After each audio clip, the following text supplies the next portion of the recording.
And good afternoon, everybody. Welcome to part 2 of our Out of Control virtual gallery walk. My name is Megan Barrett, and I'm the director here at the Iowa Quilt Museum located in Winterset, Iowa. We're just 30 minutes southwest of Des Moines in Winterset, which is the county seat of Madison County, home of the Covered Bridges of Madison County, made popular by a book, movie, and musical. We're also the birthplace of John Wayne and an all-around pretty cool town. So if you've never visited, we hope that you will be able to visit in person someday and not just virtually. So I'm sitting in the gallery of our museum here. The building was built in the 1800s, and after several other things, it was occupied by JCPenney for over 60 years. So it's a very cool historic building, tall ceilings, a wonderful place for us to hang these large scale textiles. It's just a really neat museum, and we're super excited to have quilts from the collection of Barbara Brackman, Deb Rowden, Julie Silber, and Kathy, whose last name is escaping me. Wiggins. Thank you, Kathy Wiggins, in this Out of Control collection, Quilts That Break the Rules. If you did not join us for part 1, it's okay. You won't be left behind at all today, but you may want to go back and do that. And you can find that video on our website, which I'm typing into the chat museum or the chat window right now. IowaQuiltMuseum.org is our main website. And then you're looking for the current exhibit page if you want to find last week's video, and that's a link to YouTube, so you can share that with friends as well. A couple of Zoom housekeeping things. You may want to click on what's called gallery view as opposed to spotlight view. Gallery view will allow you to see both me and Barbara at the same time, and once we do a screen share, you'll be able to see both of us and the screen share. And if you have any questions as we're going through, feel free to use the chat window. I will try to keep monitoring that as best as I can as we're going through things today. And at the end, we're hoping to leave some time for question and answer, which we didn't have time for last time, which is why we're meeting again today. So Barbara, I'm going to spotlight you for just a minute, and would you kind of reintroduce yourself to those who are joining us for the first time today? Hi, I'm Barbara Brackman, and many of these quilts in the gallery are mine. I've been collecting quilts since they were $5 at the Salvation Army in the 1960s and 70s. And one of the things I've always loved to find is something that just seemed so off the wall, outrageous. And we've been calling these quilts to break the rules. I have a pretty good collection, which is up there. And then my friend Deb Rowden, we used to shop together, and I would goad her into buying things, and vice versa, Deb. Since Deb's not here to defend herself, she always says, Barbara made me buy that one. Well, it was $10, Deb. And I did an article for Quilt Digest many years ago about this topic, and so we sort of were just revisiting that article years later, being a lot smarter and having seen a lot more quilts. And now I realize that instead of breaking the rule, well, they are breaking the rules, but they were breaking my rules as a person who was making quilts in a quilt guild in Kansas. I didn't realize other communities had other rules. And so we'll discuss that when we look at each of the quilts. And Deb, as I say, is not here. She's in Colorado and no internet. And we don't know where Julie and Joe are. Technical difficulty. Could be, yeah. So the Julie and Joe that we're referring to are Julie Silber and Joe Cunningham. Julie Silber is a quilt dealer in the San Francisco Bay Area, and Joe Cunningham is he's a quilter too, Barbara, right? Yes, he's a quilter more than a quilt historian, but has been inspired by these quilts. Makes wonderful quilts. Yeah, fantastic. So if they join us partway through, we will definitely benefit from their knowledge and participation as well. But I know for sure that Barbara is a fountain of information and will have no trouble keeping us going through this gallery walk. So let's go ahead. I'm going to go over to a screen share. And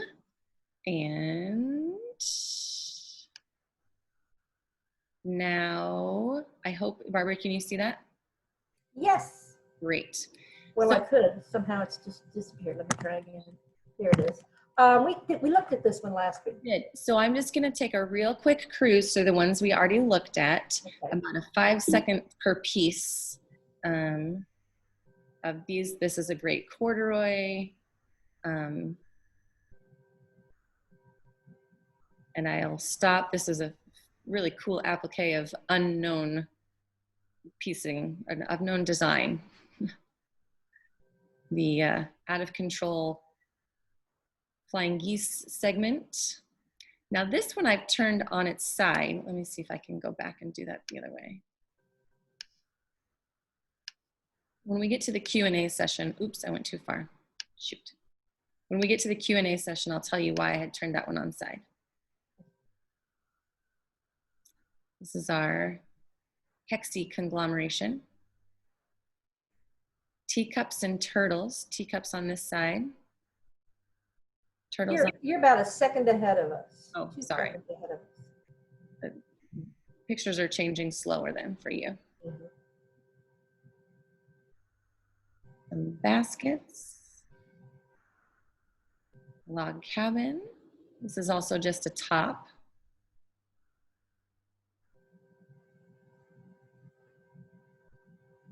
No piece too small. No piece too small, right? It's a wonderful botanical applique. This is another, some pieces are too small to save, but not for Anna Williams, the maker of this quilt. And I believe this is where we're set to start this week. I think so.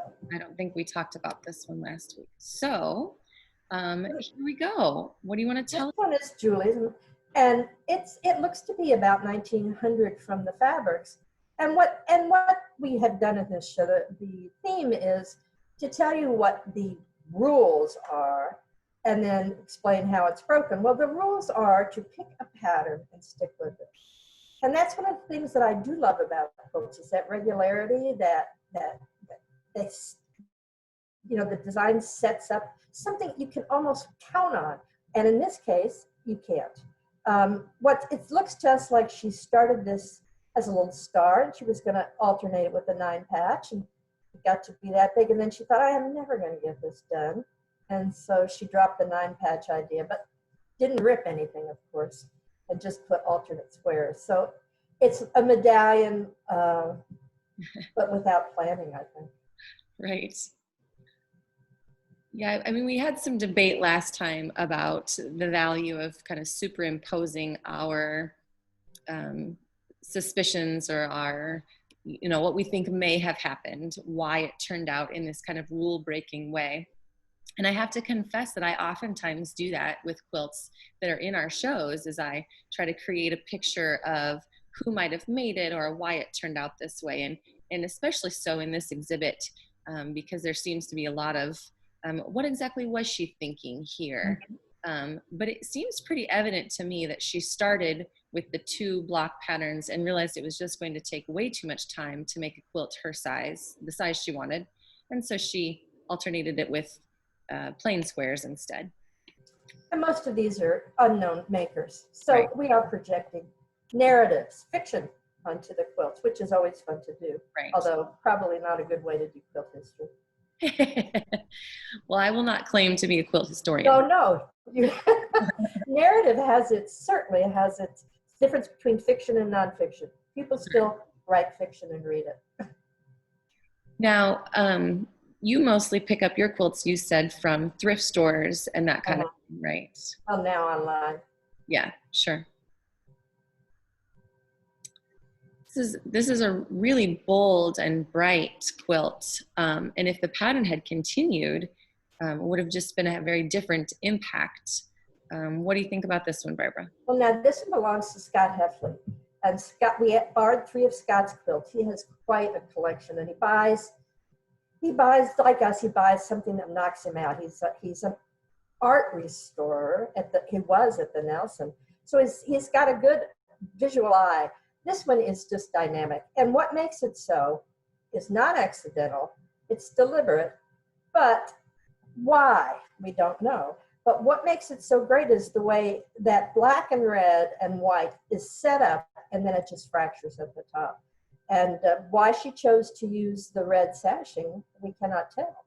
And it's without that change, it would have been a nice graphic quilt, but it wouldn't have had the dynamism that it has here, the visual. We don't know who made it again. Right up here, if you can see my little grabby hand, I think you can postulate that this block is turned the wrong way. Yes. So is this one and this one, quote, the wrong way. Now, I was a reading teacher for many years, and this is the kind of thing I drilled my kids in. You have to teach some people to be consistent in organizing things, or they'll read the words backwards, or start in the middle and go forward and backwards. So it looks, when you see something like that, you go, I bet she never saw that until she hung it on the wall. And I bet she never hung this one on the wall. So let's hope that the pillow always covered that error. Exactly. I'm just going to take a moment and apologize. The pollen count in Iowa right now is through the roof. Yes. And I am a seasonal allergy sufferer, so I will do my best not to sneeze right into the camera. But I'm sitting here with a box of tissues. Well, of course, Sujata says maybe she ran out of black fabric. And that's probably exactly it. I mean, we can speculate. That's what it looks like to me. And she still had some red, and she thought, fine. Right. Yeah, very much, especially if the black fabric had been a little bit hard to come by, and she didn't have the resources, whatever those resources needed to be, to get any more. Yeah. All right, let's see what I have to do to switch. Here we go. Oh yes, the log cabin with the crazy sashing. This one's mine. I've had it for years. It's wools. And one of the things I love about pattern is the contrast of regular pattern with chaos. And this is the perfect example. The rule that's being broken here is that you make blocks and then you sash them. And the sashing is supposed to be secondary, the supporting actors in the final production. But in this case, she has set up a tension where and we like to say there's a fight going on here between the blocks and the sashing. And Deb and I do love a fight. And that's what we've got here. Kind of like, to take your analogy, your acting analogy a little bit farther, the supporting actor or actress doesn't really know their place. Here's an interesting comment from Kathy Delaney going back a quilt. Would we speculate about running out of fabric if this were made now? And that it's the black, red, and white one that we just saw is quite modern looking. Well, it depends on whether the make belonged to the modern quilt guild or was like me, just too lazy to go down to Sarah's and get more fabric. Good point. But I do like what you say, Kathy, that that many of these quilts, although they're all, very historic and or at least vintage. I don't know where you draw the line there, but they are quite modern looking. In fact, we've issued a quilt challenge. If you subscribe to our email list, you saw last week that we released our information about our quilt challenge, encouraging folks just like yourselves, quilters, to take a quilt like this that inspires you and design your own, not a copycat quilt, but your own design that's inspired by something that you see in this exhibit. And we've placed a slideshow of all of the quilts on our website that you can look at. But of course, it's best if you can come visit in person because there's just no photograph, especially one that I can take, that does these quilts justice. So. And if you're within driving distance of Winterset, it's a wonderful, very safe trip to take. The museum is small, and you can even ask Megan to go in there all by yourself. Yeah, absolutely. We're happy to accommodate that. The museum is small. We just have the one gallery, although our space is in this gallery is quite spacious. Several people can be here and still maintain distance apart from one another. In fact, I'm sitting in the gallery all by myself right now. We have one staff person at the gift shop. So do not think that this is a place where you can't come safely. Sujata Sujata asked about the challenge. It is on the website. So Yep. do look it up. And as I often say, you can steal these ideas. They're wonderful. And the idea of the conflict between an orderly block and a disorderly, out of control sashing is perfection. Yep, absolutely. And I've just put that website up one more time. IowaQuiltMuseum.org is our website. If you go to the current exhibit, which is what I've listed there in the chat window, that'll take you straight to both the video of this, which will be posted soon, of end of part 1, and then the quilt challenge information. And I believe the deadline is September 20th. And you don't have much to do, so you can get to them. Right, yes. And it does not have to be a completed quilt. We're just looking for quilt tops because we're not judging anything. We're just looking at the design aspect, so it does not need to be finished. We won't be judging whether your binding is stuffed or not, or whether it hangs square. Another of Scott's, you know, I don't have my catalog with me. He does know the maker of this and did buy several of her quilts. Just so exuberant and free form.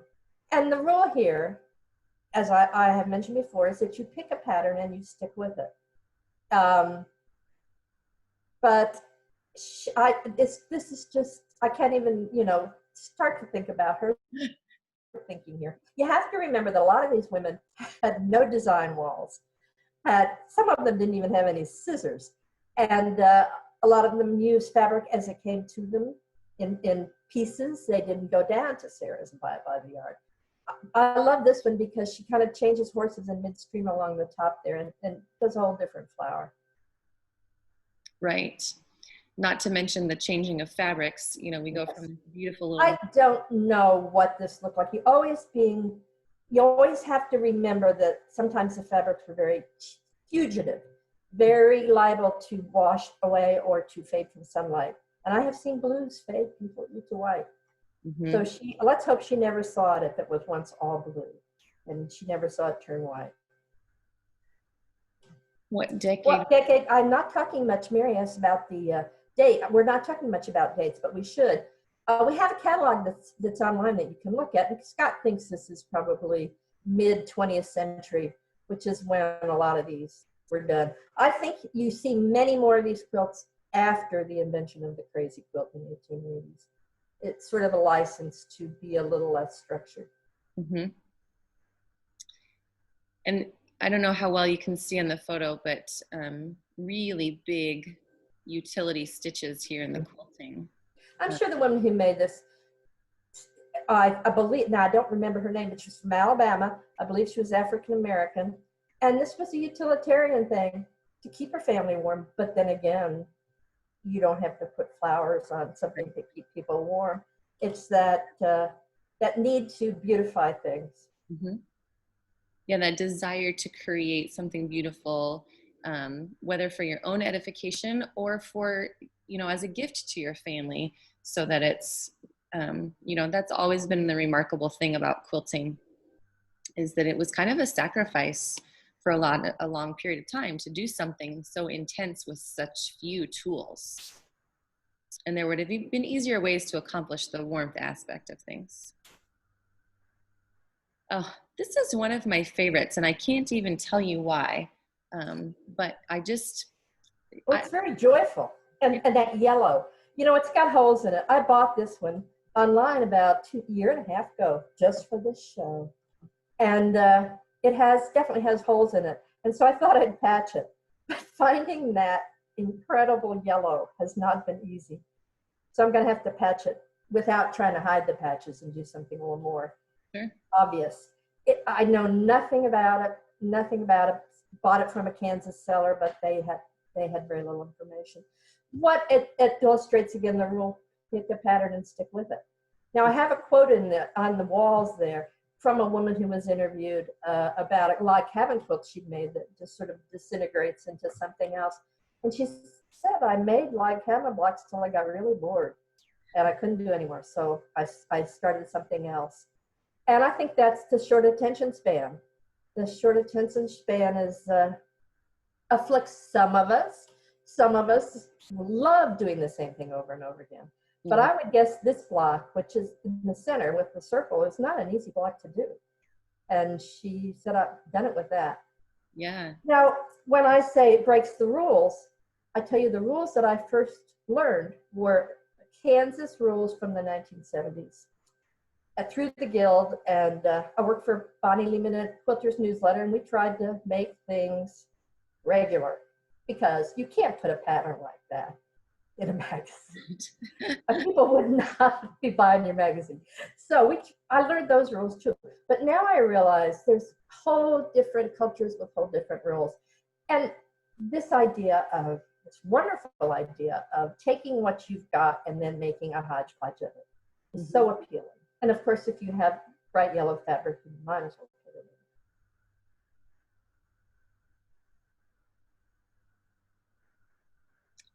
That yellow is electric, Sujata. That's what Sujata says. Really, it's beyond what we seem to be able to do today. Yeah, and isn't that interesting? Or maybe it's just kind of fallen out of vogue, that particular yellow, you know, because colors are cyclical, of course. I, for one, look terrible in yellow, so it's not a color I'm drawn to. This one, so I always try to remember the name that Julie's name for it. Turkendoos, after a children's book, but sometimes turkey, duck, chicken, goose. Right. Sometimes I forget and call it turducken, which is that weird food fad about 10 years ago where people stuffed a duck inside a chicken inside a turkey and cooked it for Thanksgiving. And that's what we have here. Strange. This one is another of Julie's, and now Julie's a dealer, and she keeps certain things for herself. So this is her collection. This is fabulous for many reasons. Nature, our applique, is supposed to imitate nature, but I don't know what's going on here. It's not a dove in the window. The other thing, the rule that I did not understand, but I do much better now that I've been looking a lot at Southern quilts, is the idea that you have a quilt that has 9 blocks, you need it wider, you have a 10th block, you cut it up. This is a horrifying thought to many of us, but you see it over and over as a rule, as a convention that you see in Southern quilts. This is not poverty that makes this. It's not an accident. It is something that you are able to do. And it might be the way the bed is made. That side might not have ever been shown, or it might be that side was shown, and she thought that was a very reasonable thing to have on the side of the mattress. A little echo of the top. Mm-hmm. This one looks like it's 1960s from the fabrics. Sure. It's interesting that the figures, I'm not really sure what to call them, the figures are so different, and yet they all have the same fabric. Oh, you're right, I hadn't noticed that, which is so inappropriate for a bird head. You might have fussy cut that odd. We'll call it avian. There you go, the avian figure.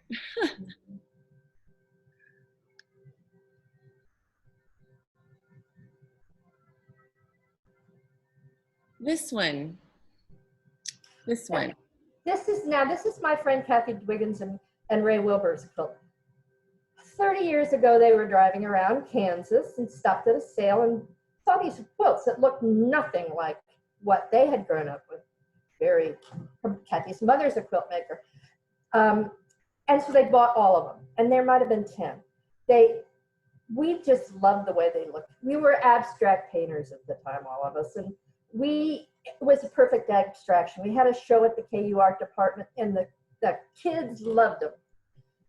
Kathy went back because we didn't know anything about the maker, and went back to find out about the maker. Here we have somebody who is not part of certainly the big quilting community. She was a Greek immigrant. They told her Kathy that her English was not good. She lived in a town that had quite a few Greek immigrants and probably didn't really have to speak English too often. So how did this American quilt with that patchwork down at the bottom grow out of this woman's experience? And we just love the way it looks as an abstraction, and we also love the story. So we have 3 of her quilts. Her name was Teonia Caltis. And this quilt is probably from the 70s. You can see that big swatch at the top. Looks like something I wore when I went off to graduate school. And they're kind of, this part right here, very unflat. Very unflat. Well, one of the rule we said that Teonia broke was that if you're going to use parts of clothing, and many people have and still do, you're supposed to disguise the source, not leave the whole ruffle in there. That's a child's dress. The purple looks like a purple dress. And we have several of our other quilts where it's even more obvious what the recycled clothing was. So most of us would say, oh, I love that purple. It's hard to find. I'm going to snip some little pieces out of it. Teonia said, throw the whole thing in there. And Karen says it looks like wallpaper. You know, when I was growing up, that was as fashionable as my mother and her sisters could get, was to put slipcovers on their easy chairs made out of what was called a cretonne at the time, a big pink floral chintz. Mm-hmm. Bark cloth, that's what we call it today. And then just to throw things off a little bit more, here's this very traditional hexy set of blocks down here. Did Teonia make that and give up, or did she find that in a thrift store or at a garage sale? Sure, that very much found and finished, yeah. So Julie Silber, who is on the West Coast, is just joining us, and we will get her video going. You know, I've moved this. I can see it.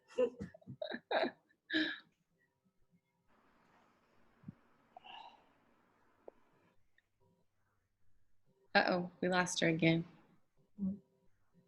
Well, we'll keep working on it. I'm sure We'll see if she pops back in. Also notice there's some patchwork over on the right too. This is the most magnificent of Teonia's quilts, the sweater quilt. If you're going to use recycled fabric, disguise the source.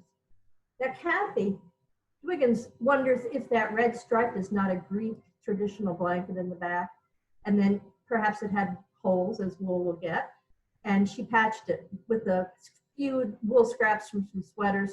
Oh no, not some wool scraps, the whole sweater. And it just looks great on a wall. And you know, you can see so many artists looking at this and going, abstraction, it's just terrific. Sure. We also speculate about Teonia as we get older and smarter and I think less judgmental. I wonder if these were the inside of bed covers that she might have just tacked over plain piece of cloth, and this was never meant to be seen. But we don't know. Hi, Julie, welcome. Hi, I'm on my phone. I'd rather be on the computer, but I don't have the link, sorry. It's quite all right. We're kind of going through the second part of the gallery, and so why don't I step back real quick, because this is your quilt, right? No, it's Kathy doing. Oh, that one is, yes. I'm not seeing the quilt. It's Mr. Duckin. Or the Chirkin Deuce. Oh, the Chirkindoos, Texas. Wildest quilt ever, maybe? I don't know. When I was a kid, maybe you've said this already, or I did. When I was a kid, I had a recording by Ray Bolger called The Chirkindoos. And it's one of those terrible stories, the ones I don't like, where, you know, somebody's on the outside, the Chirkindoos, and then he does something and saves the day, and then he's okay, like Rudolph. I don't like the message, but in any case, I love the quilt. It's one of my favorite quilts, and anybody else can chime in about it. I don't really know much more, except I got it in Texas, and it's crazy. It is, yeah. I think we're all really enjoying that. But it's funny you say that about those stories. You know, as a kid, I thought, oh, Rudolph, that's such a heartwarming story. And now I think, oh, geez, you can only be accepted if you prove yourself. So Exactly. Motherhood has changed that for me just a little bit. Yeah. Let's see. This one with the flower pots in all different directions. No, we said that was Scott's. I think we have a couple more. No, I don't think that's about it on Julie's. Okay. Maybe the first one today. Oh yes, the alternating 9-patch and stars in kind of the brown tones, browns and pinks. Yeah. Yeah. It's funny. I'm not quite sure about the technology here. I'm not seeing it, but in any case, I've had that quilt for a long time. The quilt that's hanging behind me alternates with it in my living room. You know, somebody pointed out, or I did, that the fabrics in the dense part are also in the outer part. So it's not as if somebody came upon the small piece and just added to it at a different time.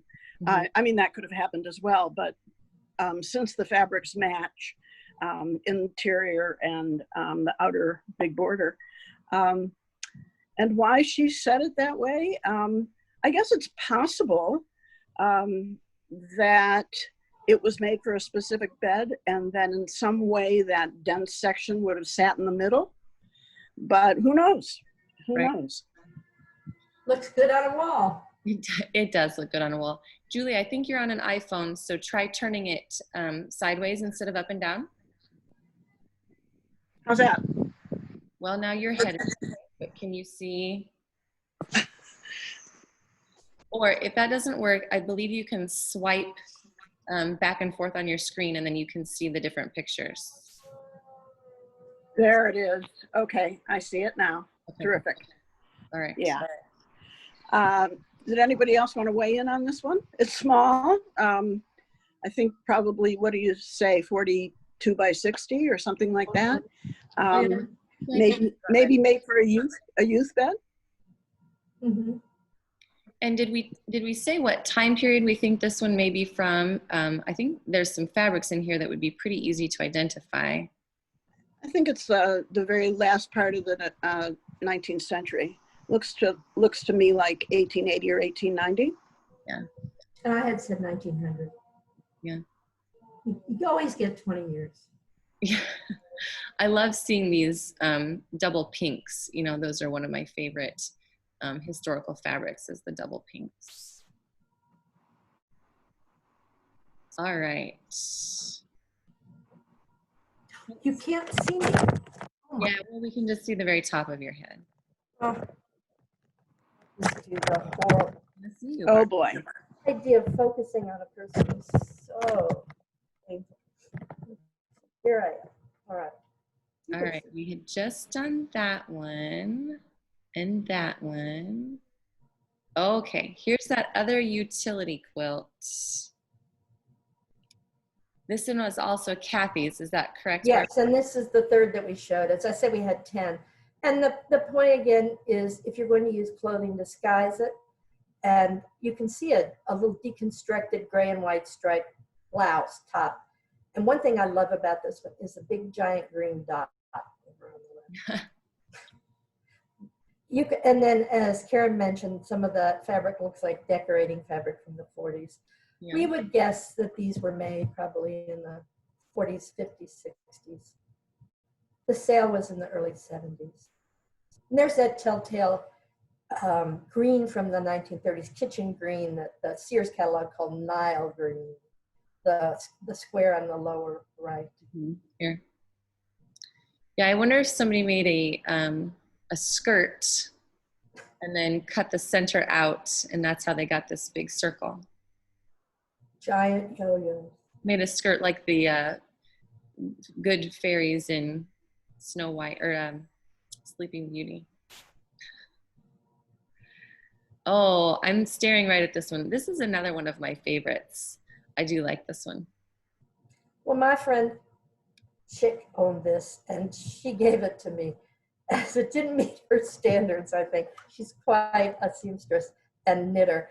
And this is one of the oldest in the show. I would guess that those circles in the center with all the piecing date back into the 1840s and 50s. The rule being broken here again is that choose a pattern and stick with it. And it might be that she started out with those donuts and then thought, this is not challenging enough, but it's very unlikely. The idea that she would, go from one structure to another just is enthralling to me. The idea of just when I first got this, I thought, well, those are added later. They're a patch, and I have seen quilts patch that outrageously. But no, that pink fabric is in the other pieces, and the green too. Mm-hmm. So the rule is pick a pattern and stick with it, but maybe you'd be smarter not to.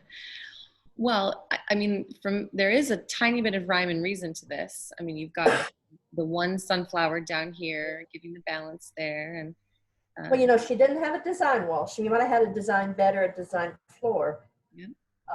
It's interesting to think how they worked before. I remember when someone showed us a design wall, and I went, whoa, that could make things a lot more interesting. I've been using the floor for years. Sure. This one about 1860s, 70s, 80s, that 20 years. Now, I haven't looked at this one real closely, and I can't tell from where I'm standing, but Barbara, do you know, are these circles here applique or reverse applique? I don't know. I can't remember. I think they're applique positively. I think you can even see a little line of quilting around there that shows. Megan, can you pull back again? Yeah. Show the whole thing. Yep. And it's, that's chrome orange in the center, and what people call cheddar today. That's a little damaged, and certainly there's some wear. Someone used this quilt. I look great on a bed too. I think it's interesting the way she cut the edge block instead of in half, 2/3 and a third, or 3/4 and a quarter. See what I mean? I never heard that. It would have been just as easy, wouldn't it, to do half and half? Mm-hmm. It's probably easy. Design decision based on the bed. That's wanting more at the bottom to show. Mm-hmm. Mm-hmm. And notice there's half blocks up at the top. Oh, half blocks at the bottom too. Mm-hmm. Same. So she took 2 blocks and cut them not in half, but 3/4, 2/3. Yeah. Now, everybody always likes to speculate about, the manufacturing of these, the actual fabrication of them. And I tend to just look at the graphic impact. Bless you, Megan. Thank you. I look at the graphic impact and don't worry too much about how it was done. But you can those are good points, Julie. Billy has speculated that maybe she picked up a stack of pieced sunflowers somewhere and then wanted to make them into a larger quilt. But the donuts were easier. Shoot. If the fabric wasn't the same in the donuts as in the sunflower. So these pink dots are in some of the sunflowers, I believe. So that was, and the green, certainly. That was my thinking, was that it was the same woman who had the same stack of fabric. And as I said that woman I quoted, so I just got tired of doing them. I'm not sure if you guys have referred to this already. I'm a little frazzled because I got the time wrong, but setting it within those giant, it's kind of like a giant sawtooth border, right? That's unusual. Yeah, I would have assumed that there is, that was halves with a strip border in green, but it's not. I mean, it's also a very dramatic use of color. Oh, yeah. Which you don't often see. And it's also interesting to see the contrast between those solids that are so dramatic and then the subtleties in some of the fabrics in the sunflowers. Yeah. Starry, starry night. Starry, starry day. So someone has asked the size of the circle blocks. I want to say the actual circle part is probably about 10 inches. No, maybe not. I'm just going to pop over there real quick. Okay, she's going to pop over there. We can continue to talk. And I mean, the sunflowers are pieced beautifully. Yeah, here's a sunflower with the dot that it's exactly, I'm pointing, you can't see it. There's a sunflower in the top center, sort of down. It has exactly the same fabric as the donuts. Yeah. The Cheerios, it's been called the Cheerios. Cheerios, there you go. Lifesavers. So the actual circle itself is 12 inches across. Add another 1.5 inches. So it's probably a 15-inch block with the circles or the sunflowers being about 12 of that. So they're pretty nice block. Well, as an art teacher, I say, look at this and then think about kind of for the format, the geometry, and don't just stick with the same pattern. What else can you do with that same geometry? All right, we're getting pretty close to the end here. Just a few more, and then we'll have a Q&A session. So if you have something you want to ask about, to be getting that up and ready in your mind. Now this puts Deb and mine together. We were at the Quilt Guild one day, and somebody showed this and said it was for sale, and we said sold. The woman who brought it said it was found in a car trunk in Atlanta, Georgia. It looks Southern to me because of a couple of characteristics in the fabric, the use of fabric. Chrome orange, what they call in the South an oxblood brown, and then what we call a teal blue green, which is not a very stable color. And this is a top, and I'll keep it out of the light after this, I promise. So that combination you often see in Southern quilts from after 1880 and into 1930s. We've been discussing it on our Quilt History South Facebook page. And I was thinking when I started out that they were limited, that these were the kind of fabrics available to a person who lived by a small country store in the South.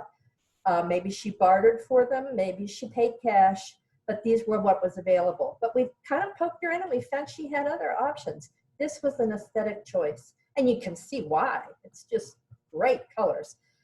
You see this combination of chrome orange, that brown, and that teal over and over and over again.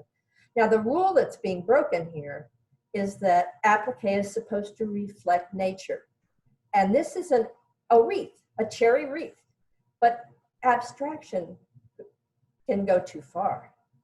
Maybe that's not the way to put it. Abstraction can go on to the extreme where you cannot recognize nature anymore. And as I say in the catalog, one of my many amusing puns, that it's abstraction carried to the bare bones. And we call this one the chicken bone quilt. Now, I know people who will tell you that this is an African-American quilt without knowing anything about it. All we know is a trunk in Atlanta, and tell us that bones hark back to African religion, African ideas, African aesthetics. I think that goes too far. Oh, there's my label with the right. So more common wreath. Yeah, right. Cherry wreath, maybe a tulip wreath. So you mentioned the catalog a couple times in our labels, which does this look backwards to you in the text? No, I can read it. Okay. So here's what Barbara has pointed out as the conventional floral wreath that this may be trying to replicate. Perhaps somebody saw it on somebody else's quilt and came home and tried to sketch it out herself. Seems plausible, at least. I don't know if logical is right, but the catalog is available. If you'd like to own the catalog, it's available a couple different ways. It's on the Iowa Quilt Museum. Well, it's in the Iowa Quilt Museum gift shop and our online gift shop as well. And you can also purchase it straight from Blurb, B-L-U-R-B, which is the company that Barbara and Deb used to produce that catalog. So if you go to the iowaquiltmuseum.org, there's a spot up in the corner that says shop our online store, and you can find that catalog. So sorry. My children calling and they don't evidently know that I'm on a meeting. I need to somehow text them and clue them in. All right, so going back to our screen share, and we'll move on to the next one. Oh yes, the sampler. This is the one sitting over my left shoulder. Who wants? Another one of Deb's, it's a top. We just love it because the idea of picking a pattern and sticking with it, of course, is far gone. But it's a sampler. And it's just such contrast. In some blocks, there are like 16 pieces. In other blocks, there's 75. And now if Deb were here, she would woo-hoo at me. But my theory is, when we did the Kansas Quilt Project in the 1980s, we interviewed people about their quilts, and we must have seen a couple that looked like this. And 2 or 3 women told us that in the 30s and 40s, there was, quilting groups that had little challenges between them. And one of the things was that sampler quilt or a friendship quilt, you made a block for your friends, and the woman who put the most pieces in it won a prize. Oh. And I think some people with the fence reel went, oh, I don't really need that cute as it is. And then other pieces went whole hog, because there really are some blocks with outrageously small pieces. So Deb just thinks that's the way she liked what she liked, and that's what she did. And that's a very good argument. Aesthetic choices. Sure. Yeah, I mean, we often try to explain these things away based on circumstantial choices, but that kind of discounts the idea of artistic, choices made for aesthetic and artistic reasons, and that probably discounts the artistry of these quilt makers. Quilts are, every quilt involves the quilt maker making choices at every turn. Mm-hmm. Right? I mean, when we hear the phrase, oh, she just threw those pieces together, she threw them together in a particular way. The scale, the color, the design, every single thing is the quilt maker's aesthetic choice. And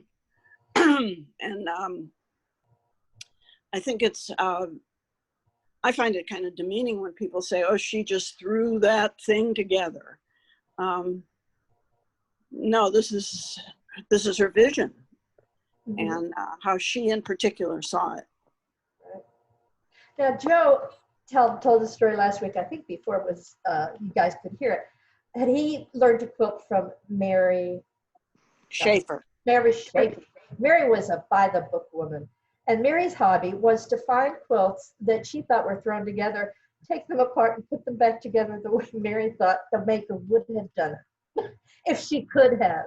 So right. I'm glad Mary didn't get her hands on any of our quilts, although I think some of them might be too formidable even for Mary Schaefer.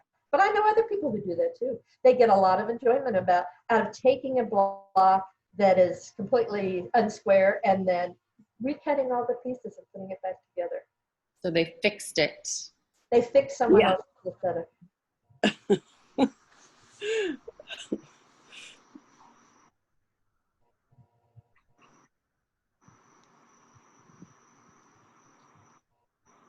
What rule does this one break, Barbara? Well, you have to always make a choice as to what you're going to use for your neutral. We love in this one, she had incredibly busy little scrappy ocean wave variation blocks there, all based on a 6-sided shape. And most people would have said, I need a neutral white. White would be the current, at the time when she was making this in the 1930s and 40s, white would have been the standard. Instead, she chose a polka dot plaid. And she had enough of it that she could carry it out consistently. Now, this is the one you said one of your docents decided she would be inspired by. And it is red polka dot plaid, write it on your hand, perfect neutral. Yeah, so this is the one that inspired our idea for the Inspiration Quilt Challenge, because one of our docents did make a quilt, like I said, not a copycat, but this particular one, which actually sits right by our docent table, inspired her to create a design of her own. And if I can later when we get into the Q&A, I'll pull up that picture and show it to you. Mm-hmm. Right now. Yeah, go ahead, Megan. I was just going to say I'm a little bit up to my max with different technology things going on my computer, so I don't want to switch out. I forgot what I was going to say. Well, But I'll remember to say, I think I'm this, sure unimportant. this one might be the last, maybe. All these quilts are in the little catalog. It's a 7-inch color catalog, and all profit goes to the Iowa Quilt Museum. It's difficult. We're making small batch books now and small batch fabrics. It's very difficult to sell them for a reasonable price and make a profit. So Deb and I are not making any profit on this. I just want you to know that when you spend that $17.95 plus shipping, that it all goes to the Iowa. I remember what I was going to say. What were you going to say, Joseph? It's about copying, inspiration, that kind of thing. And I just wanted to say that over all these years that I've been involved with quilts, my thinking has really changed and evolved over the years. When I had a shop in Northern California in the 70s, it used to really bother me that people would come in and sketch or once in a great while take a photograph in those days because they wanted to copy the quilt. And I didn't like it. And I just have thought about it a lot over the years, talked about it with other people. Joe and I talk about it quite a bit. And it came to me that, or as Joe pointed out to me, you can't possibly, even if you're trying to copy a quilt exactly, an old quilt, you can't do it. It's just impossible. I mean, putting aside kit quilts, where the fabrics are sent to you, and even then it's a different person's sewing. And it also impressed me when Joe was telling me, when I learned about Joe's quilt story, that he had in essence apprenticed with Mary Schaefer, and both she and Joe and Gwen copied quilts as closely as they could to learn about it. The way that I think that's a more European kind of style of learning, is apprenticing and copying and getting on the inside and honing your craft until you're ready, if you should choose to do so, to do something like it or something of your own or whatever.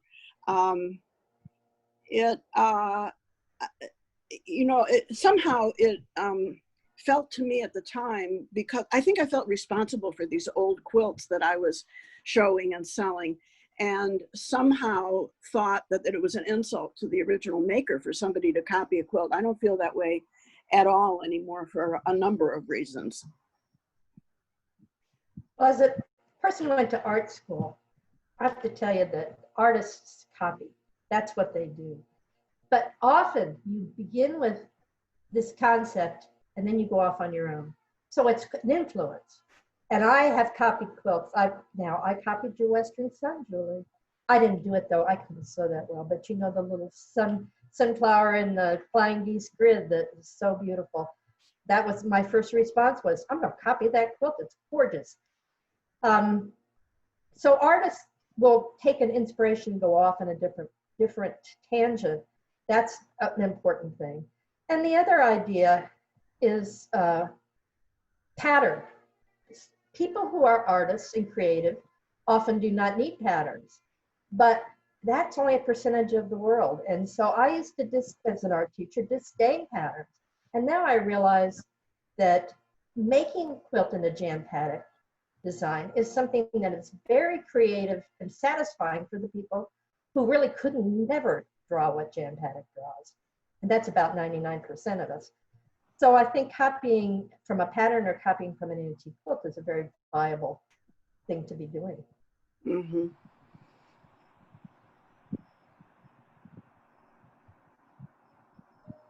How do you like that chainsaw? Can you hear that? I can't hear it. That's Deb. She's gone. She said, I won't be there. You can saw all day, Carpenter. And he did. This is Deb's too. This one is it's Texas. We are so surprised. Blocks are fairly simple. The sashing is so much more complicated. And again, it's a question of which is supposed to dominate, the block or the sashing. Now, the sashing isn't well done. but it is dramatic. Red and white candy stripe with points. We are struck by how much the sashing looks like what the Rocky Mountain variation that you see so often in Southern quilts, or what we would tend to call in the commercial world New York beauty. And just the contrast there. Now it's a top, we've hung it on the stairs, so you can see right through it. And that way you get to see on the back, you get to see the workmanship too. This would drive Mary Schaefer crazy if she tried to do it. I would suggest she start from scratch. Yeah. You know, there are some people in the world who every once in a while need to be driven crazy. It's good for them. And I've looked at this challenge. Right? I've looked at this quilt 100 times, and this is the first time I've seen right here, these 2 blocks in the churn dash are turned in correctly. Very common in these quilts. Yeah. No design wall, not a lot of experience in left to right organization for some people who did not have the benefit of a reading teacher drilling into their head, left to right, left to right. Well, Now this is one of those quilt tops that when you buy it and you say, I'm going to quilt it, kids, it'll never lie flat. So just give up on that hope, huh? Give up on that one and hang it on the wall as it is. This is the back of the teacups and turtles. It should have been earlier in the slideshow, but if you missed the front turtles part of teacups and turtles. Well, yeah. So you're going to go through some. We haven't talked about this one. We didn't. One of the most the outrageous. time, but I missed getting it photographed last time, so we never made it to this one. Well, this one's Deb's. You know, I don't think I was with her when she bought it, but it's spectacular. Very conventional center, very much in the style of, say, the 1930s and 40s with the kitchen green there and a lot of the lavender and lilac that was so popular. But the edge. Now, my thinking, I've tried to make these kind of quilts. Trying to get something that's an octagon back into a rectangle is always tough. How do you do it? Well, this is not it. And I thought she just decided, what the heck? I'll just go for it. Well, after I hung it up and talked to my friends in my sewing group, some of them a little more with longer attention spans than I have, said, you know, I bet it was damaged. And you can see that might have been damaged in a fire, maybe folded over and then the edges burnt, or eaten by rats. And instead of giving it up or trimming it down, she just bound it. And it's bound with pink and purple solids, bound nicely. She just bound it as it was and used it for cover. Barbara, do you mean that it's separately bound? Yes, it's got a straight grain, separate purple binding. So it's not the front of the back. Not the back over the front, no. Which we often use to judge, when was that binding added. The binding looks very consistent, though, with the fabrics in the quilt. The pastels that are so hard to get later. Wow. And then it's been used and washed. Wow. It is just outrageous. Now, I am not inspired to try this one at home or take it. It's hard enough to even imagine doing a scallop, much less this. And you can see it's hard to hang. Hopefully, what's happening here, if people are appreciating these, is giving some people the freedom to try something they haven't tried before, do something imperfect. That's exactly. That's what we're looking for here. I think it's just sort of widening the boundaries and breaking the rules if you wish to. Well, and really widening them back up.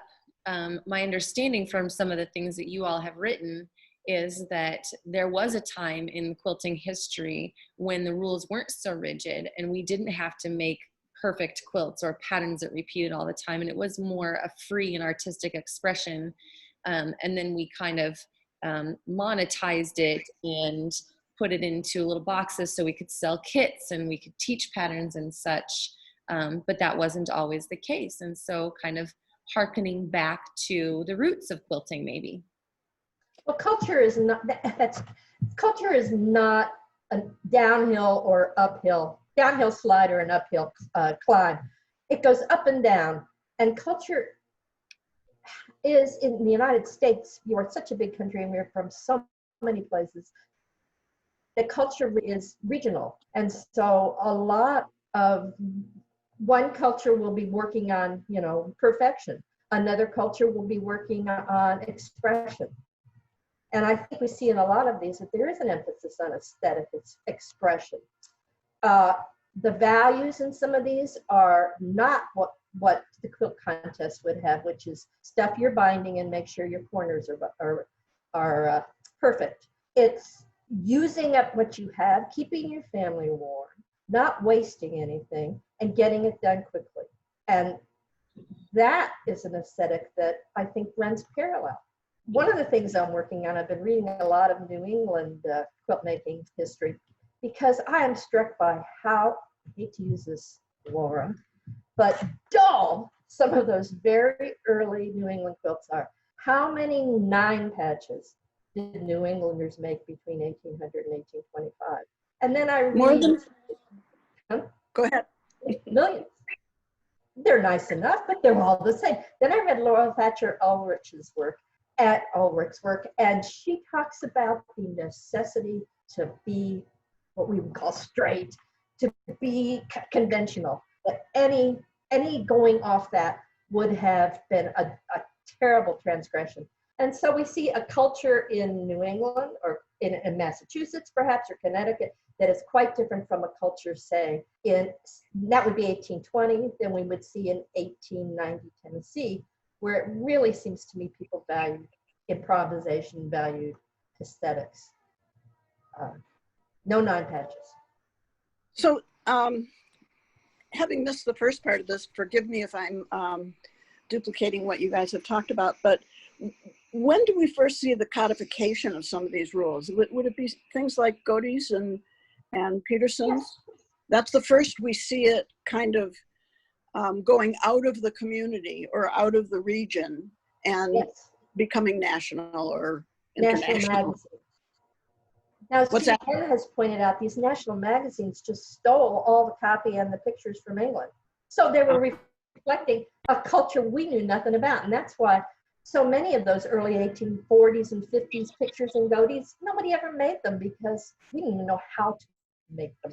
It was an English piecing method, and they were telling us English aesthetics. So we just ignored them and made red and green applique. Very German. That's a very German aesthetic. I'm really quite interested in regionalism now, and you can see different cultures, different aesthetics. Someone asked this morning, does that still go on? We have no data. I didn't hear you, Barbara. Say again. Does that still go on, the regionalism?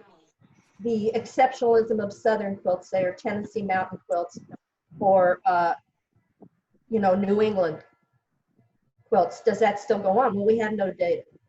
Today, no. It would be interesting to go out and go to small communities and redo those quilt projects 30 or 40 years later and see how has Quilters Newsletter. Now, one of the sad things in my life, one time I went to Pennsylvania to interview some Amish people. I said, where do you get your patterns? And she pulled out a Quilters Newsletter and pointed to an article I'd written.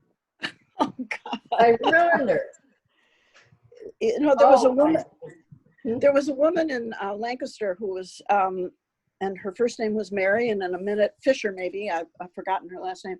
In any case, in the 80s, she was one of the few Amish women who was still making the classic quilts, rather than looking to satisfy the tourist and what the tourist needed.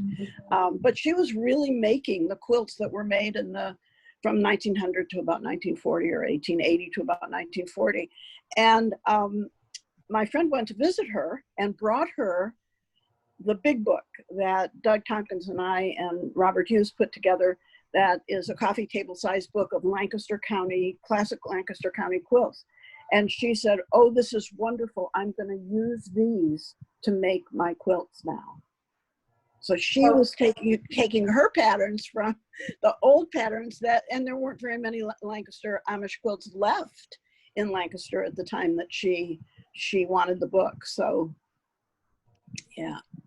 Well, Sujata, who's done a lot of work in India, says she found people in rural India who were using American quilt books with their patterns. It gets frustrating, I guess, because we feel we've ruined a true art form, but you know, it's always about the interaction. And don't ever forget the influence of needlework teachers in 1840. Girls did not learn much, but they knew how to sew because that was what you spent your money on for their education. So these needlework teachers, which are mostly unknown, must have had little schools of design, little schools of how to do it and the rules. Mm-hmm. Mm-hmm. Super interesting to hear you two discuss those points. If there are any questions that our participants have, you're welcome to either unmute yourself and you can share it aloud. You can use the Zoom's raise hand feature, which is at the bottom of the participant list if you have that on your side window, or you can just type it into the chat window. One of those things, absolutely fine. And Barbara, Julie, or myself will do our best to field your question. Just a reminder that if you know somebody who wasn't able to participate in person today, we will be posting this video on our website. That website is iowaquiltmuseum.org. That's the same place where you can find last week's video. You can also find a link to our online store, and you can find the link to make a donation to the Iowa Quilt Museum. Had this been an in-person event, it would have been probably a ticketed event. And so if you are willing and able to make a monetary donation to the Iowa Quilt Museum, we would greatly appreciate that. Much like probably all other tourism and hospitality industry locations right now, it's a tough time. And so we're grateful for any assistance that you're able to offer and able to keep us going with our exhibits and programs. Karen, you have unmuted yourself, so go ahead. Oh, can you show us a picture again of what I call the fat goose quilt? I can. It's not so much a question as an observation. Another applique quilt that was shown which I kept trying to figure out, were they butterflies or bats? Yeah. Let's see, there's, okay, go back to that other screen where you just showed all the quilts. If we can go back to that screen, maybe I can find the other quilt I want to compare the two to. Okay. Oh, that one. Okay. See those yellow things there? Mm-hmm. When I saw the fat duck quilt, I thought, well, just take off the head and it makes up these little guys, these little yellow guys. And that was just an observation. Yeah. Could be birds, could be tulips. Similarity. Is it a bat or is it a butterfly, you know? Yeah. But then I saw the fat goose and I thought, oh, well, it's a fat goose without its head. Or a tulip or a lily, or, you know. Yeah. While we're here, I'm going to read you some comments that I got in my email between last meeting and this one. One of them was, actually, they were both about this quilt right here. And one person speculated that perhaps that these blocks were already made, these pieces, and so she tried to fit them together in some way, and that's why it has such an irregular shape. Another thought was, and this is why I had it turned sideways, intended to be in the shape of Kansas. I did find out. Well, no. And then, It's a perfect rectangle with a bite out of it. I did find it Wichita, but I don't think it was made in Wichita. I think it was brought up from the South. Wichita is a very southern town. People talk funny. And it's because of the World War II, the airline or the airplane industries. Many, many people came up from Arkansas and Oklahoma, and I would not be surprised to find this quilt was more southern than it appears. There she has a perfect map. Okay, it's a rectangle with a bite out of it. So you're debunking the quilt. I don't know. I gotta say, I don't know. I don't know why she did that, but I'm glad she did. I mean, I think that is the prize of my collection. Well, here's what I love from a museum person standpoint. What I love is that we have, with Barbara and Deb and Julie and Joe and Kathy and Scott, have compiled a collection of quilts that are really making people think and that are really sparking some fantastic conversation. And we'll never know the answers to most of these questions. But the pursuit of learning more about quilts, quilt makers, regional styles, that's the part of our mission that's really important to us, is to make people think and take notice about quilts and wonder, which I think is, this exhibit does a better job than some others of that. So thank you to Barbara and Deb and Julie and Kathy and Scott for loaning us quilts. A pleasure indeed. A pleasure. And thank you for hosting these Zoom meetings. Julie and I love to get together and talk and email each other every day. So I certainly hope that people do look at these quilts in a different way and look at their own quilting in a different way. I'm always encouraged when someone says, I was trying to be perfect and it really inhibited. Maybe if I can look more at these quilts, I can do more what I really want to be doing. Yeah. Well, I think that's fantastic. I'm fairly new to the quilting world in general, and especially to making quilts myself.